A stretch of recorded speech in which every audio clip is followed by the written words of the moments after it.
भाई लोग नमस्ते प्रणाम। हम रंजित रणबीर।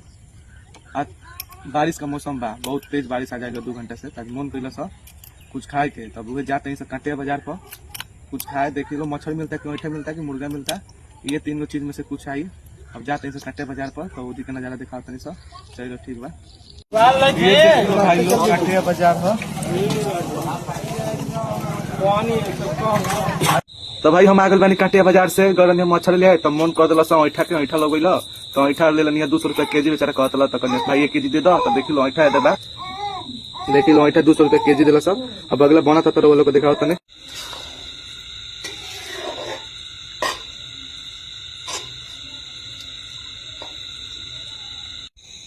देखिए भाई लोग ऐठा बन के तैयार हो गया।